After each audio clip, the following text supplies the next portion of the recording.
I realized this is not a dog at all. This is actually a leopard. Ah.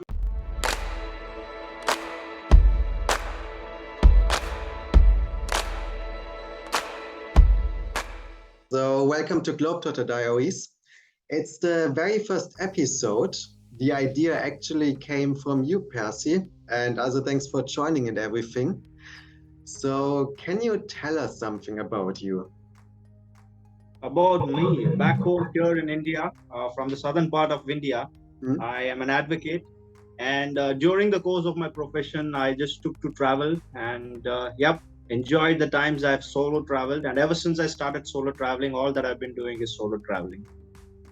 That's amazing, and that's actually exactly the topic we have for today, solo traveling.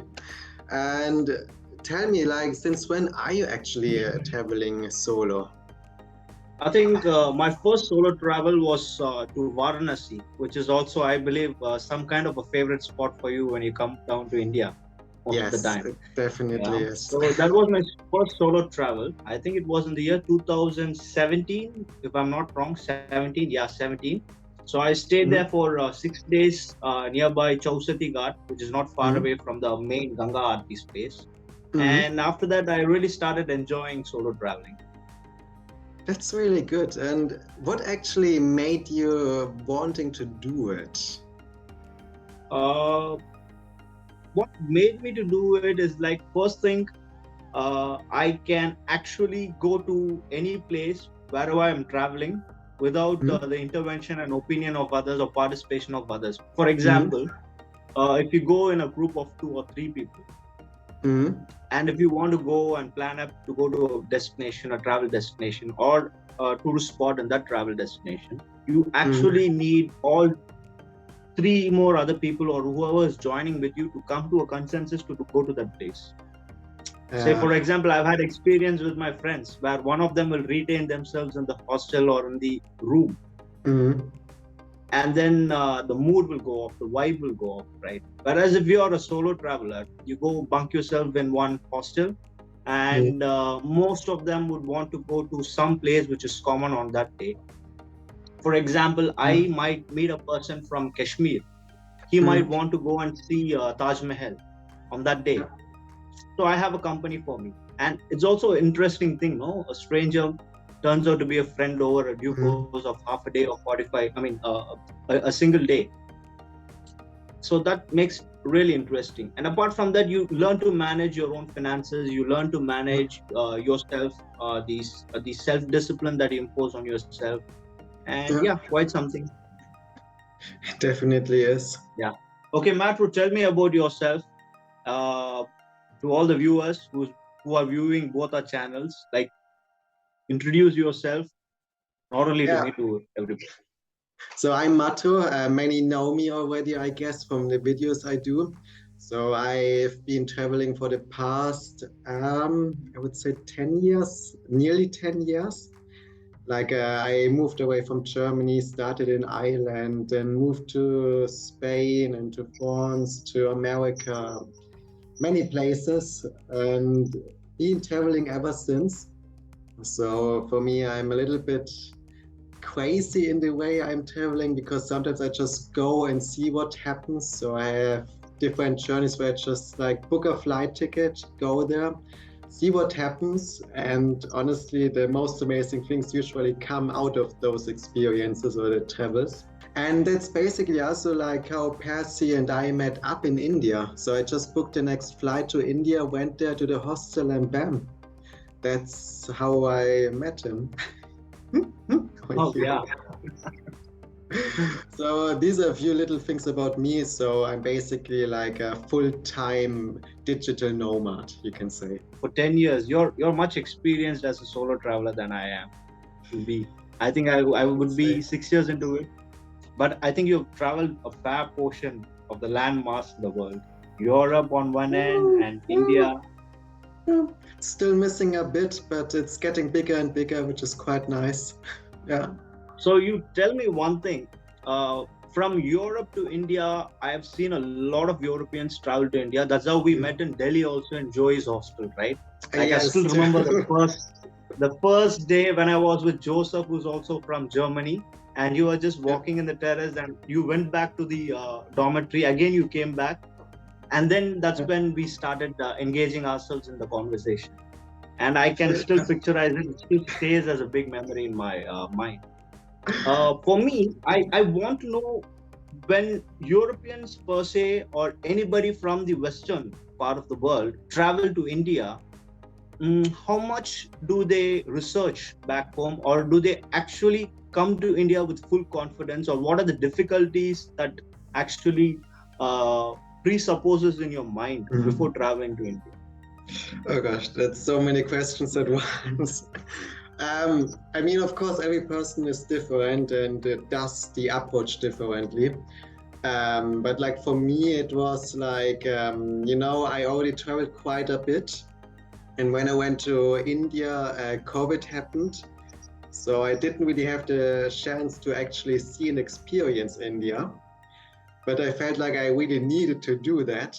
So when the travel ban got lifted and the visas were available and everything again, I was like, okay, I have to go. And bam, I took the visa and it just went. And yeah, Jewish Hostel was actually really the first place to go. It was recommended because it was one of the better hostels in Delhi. Delhi is quite um, difficult city to travel, I would say, because it's like everything at once comes into you, like all the good, the bad, bam, just smashes into you in a way. So the hostel kind of like was my safe harbor in a way, you know what I mean? Yeah, I get it. Yeah. And it was like the great thing, like with the roof terrace, that you just met people there and you started talking like with you, and you just kind of like get to know each other. You make plans, you go out, and it was great. Yeah, yeah. So I want you to share with our viewers, your European folks as well as the Indian folks, about that incident that happened in Dharamkot when you were meditating, which you dropped a message of. You mean with the leopard? Yeah, exactly. That one. I can never forget it, man. Seriously. With Dharamkot, it was so strange. So Dharamkot, for the people who don't know, it's like above the Ramshala, where the Dalai Lama resides right now. And yeah, I went there with a friend just to get to know the place a bit. And yeah, it was like this one evening. It was like Dharamkot is like on a hill on the mountains. There was like the hostel here, and there was the street down, and there was like a huge rock there where you can sit on it. And from the rock, you can just see all the way down to the valley and so on. It's really, really cool. So I think it was like 9 or 10 p.m., something like that. And I was on the rock just like, yeah, relaxing, bit meditating and so on. And all of a sudden, like from the bushes, there was something coming out. And I was like, maybe that's a dog. But then it was too big. I saw the paws and like, no, these are not paws of a dog. It just walked along underneath the rock. So I was really like on top of the rock, and the leopard was there. And then I saw like the tail, this thick leopard tail, and then I realized this is not a dog at all. This is actually a leopard. You're actually holding your breath. You must have actually been holding your breath. Yeah, like at some point it was like really like, stay calm, what to do? And I was like, okay, should I just run away? Should I stay there and do nothing? And yeah, I just decided to just stay there and do nothing, just let it pass. And once it disappeared again, I just took my jacket and went back to the hostel immediately. Like not running, but like, walking as fast, like, you know what I mean? Yeah, I got it. That was quite something. Yeah. Okay, Matro, I want you to actually give a small bit of information. So for those folks who want to travel all the way from India or the eastern part of the world, especially, okay, let's keep it to India. So if those folks want to travel from India, say from Delhi, to the Schengen zone, which is the best place to land and the most cost-effective place to land in the Schengen zone? Number one. And number two is that how much would be the minimum budget for a 30 days travel in Europe, the Schengen zone person? I mean, it depends on a lot. So the cheaper countries are usually in the south, so Portugal, Spain, Italy, Greece, and so on, and the east side as well. The most expensive countries are the northern countries, so like Iceland, Norway, and so on. Also like Ireland and England, Britain, and France. So Germany is a little bit in the middle. It's not too expensive, but not too cheap. So it really depends on that. But if you really want to do budget traveling, go to the south. With the budget for a month, I mean, it depends if you want to do couch surfing, if you're going to stay in hostels or hotels, if you cook on your own, if you're going to eat out all the time. But if you try to budget, cook at home, and try to stay in hostels and so on, like around 1,500 euro per month, is a good budget, definitely. You can go cheaper, of course, but then you're gonna miss out on a lot of stuff as well. You can also go more expensive as well, but then it's really up to you. But as a budget, I would say 1,500 and you're good to go.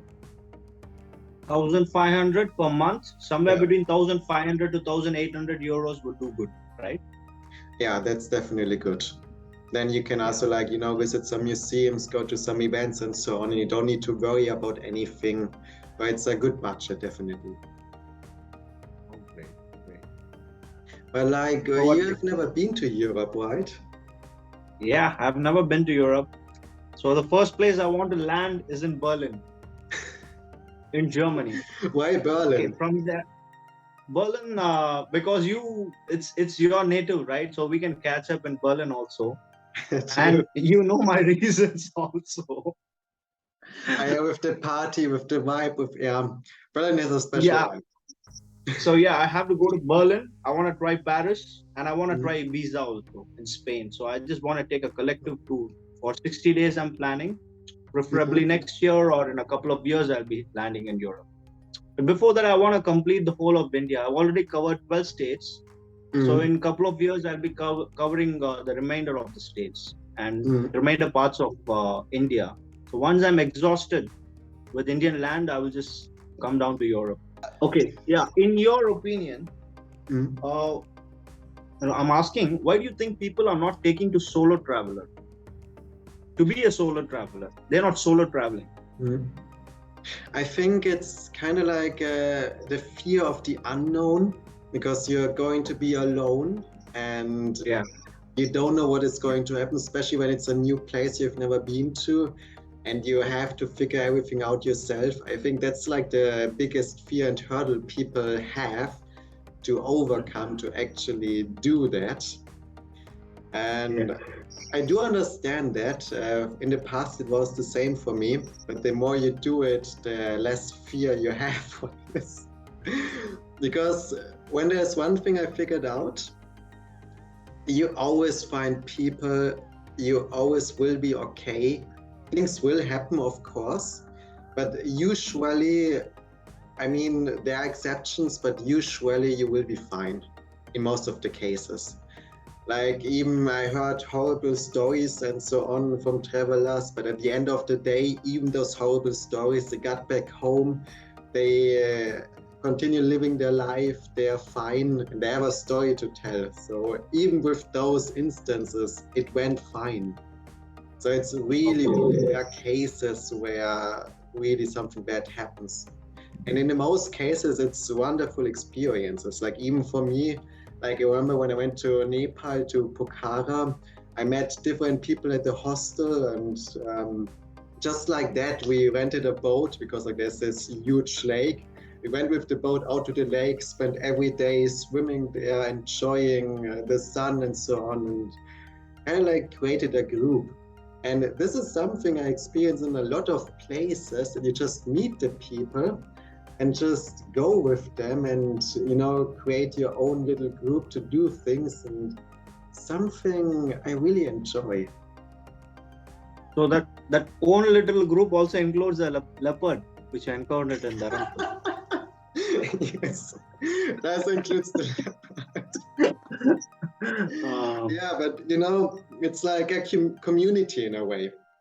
You're Yeah, really exactly. inside a community, and Yeah. you meet the people again. Like Yeah. I really had instances where I met people like years ago, and then things happen. We just get out of touch, and then all of a sudden, somewhere else, completely different direction on the opposite of the world, you see them again. So that's happened to you. Many times, really, many That's times. interesting. Yeah, That's absolutely interesting. even like in Haven't come up. India. Yeah, sorry. I haven't come across something like that where you just meet people without any planning after they have gone out of touch. I haven't encountered that, but I've made friends in my travels, and we have planned certain hangout times, and then we catch up. So that has happened. For example, you would remember one fellow from Mayiladurai, right? He was, and he's the fellow who met you also in Dharamkot, if you remember. I shared the contact. Yes, I do. Yeah. So we actually came back over here after a travel, and we caught up over here in Auroville in Pondicherry, and we spent a weekend over here. So we plan it, but not something like a chance which happens and you meet a person whom you have met earlier. I've never come across it. Maybe in the future. We don't know what the future holds for us, right? True. And also for me, just an instance what happened in India. So before the lockdown happened, I celebrated Holi in Amritsar with some guys. There was also an Indian guy there, and it was really cool actually. The throwing of the colors and so on was really nice. And then I went to Dharamkot 3 years later, and there he opened a tea shop. And he was in a tea shop. And that's one little instance, just one little instance where I met someone again. Yeah. It sounds so cool, because I've heard a lot of stories like this. Like I've heard people coming and telling me, like, I met this person over here in this year, and then last travel I meet this person again in a very interesting and unexpected circumstance. I meet them, something like this: a person from Amritsar opening up a tea stall in Dharamkot, something like that. A lot of wonderful things happens when you solo travel.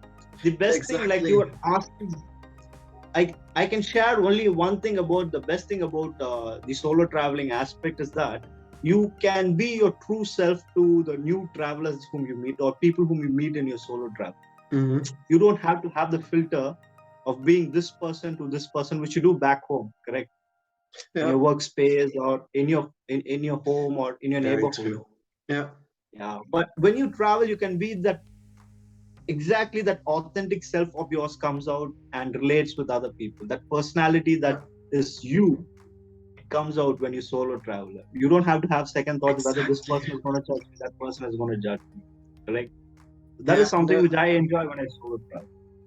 It's very true. All the pressure of how people perceive you is kind of gone. I mean, of course, some people still have it, but honestly, why? Because in the worst case, you never see the people anyway again. So just be yourself, and it really shines. And yeah, it's something I also enjoy a lot about the traveling style, like solo traveling, that you just can be yourself and do the things you want to do, meet the people and connect with them, and something special. Yeah, that's right. Yeah. You don't have to I want to ask you one thing regarding the financial aspect of solo traveling. People would want to know about that too, right? So when you solo travel, do you have any tips or any kind of takeaways for those who actually have this concept of solo traveling in their life but still want to do it? They couldn't do it because of the budget issue or that fear of the unknown that you actually quoted right now. I mean, there's so many options. So of course there's couch surfing, which I did a lot in I did it a lot in Turkey and in Pakistan. I did it in Greece as well, and all the times it was fine. It always worked very well, and it saves you a lot of money as well, of course. And also like cooking yourself, like when you stay in hostels and so on, you can always go to the market, buy food and cook it for yourself there. But what I did in Ireland when I got there the first time, I kind of we created I wouldn't say a gang, but a group of like 5, 6 people where we kind of like stayed together for 3 months, and we all had a budget, and we put the money together and went grocery shopping together and had food like for the week and just cooked together, and saved a lot of money with that. So I remember it's many years ago. I had €5 per day. I remember this. It was really horrible. And before I met the group, I was surviving on the instant noodles, eggs, Okay. and this American burger cheese thing slap you. That's not really cheese. I'm not sure you call this. And I ate this every day, 3 times a day. That's the only thing I was able to afford. And then I met those people, and then we all put €5 each one in. And then all of a sudden we had way more money. We were able to go shopping for like at 20, 30, €40. And we had a lot of food. And we were able to cook so many different dishes. And it was really cool. I always enjoy to look back at this time. So this is something I can really recommend. Like if you really want to save a lot of money, find some people who also have those money issues, create a group, put all the money together and go shopping together and cook together. It's really an incredible money saver, and you meet new people as well, and you can even create friendships with that. Yeah. Yeah, actually, I also noticed that even transnational business ideas also can be put into fruition when you meet people from all walks of life, from all parts of the world. Mhm. Like there are proposals and discussions on transnational business opportunities which we can create, Yeah. So that also is one added feather to the cap when you solo travel. Yeah. Like if you have something in your mind and it clicks with the other person, you can actually share a business entity with that person. I True. think that is also one good thing about Yeah. And yeah, we can also have some kind of shows like this with someone who we meet in our travel also, right? Yes, exactly. Yeah. It's brilliant. Yeah. Okay. So yeah, now Yeah. tell us, where are you right now? Right now. Where I am right now. So right now I'm in Greece. I'm in Crete, close to Heraklion. Heraklion, I think is the English name. And booked an Airbnb for the month and just enjoying some quiet time, which is quite good. Like now it's out of the season. So I'm in an area which is usually full of hotels and people, tourists and so on. And now the tourists are gone and it's kind of like a ghost town. It's a new experience. I kind of like that. So which is your next travel destination after Greece? Anything in your mind, or you haven't made up your mind?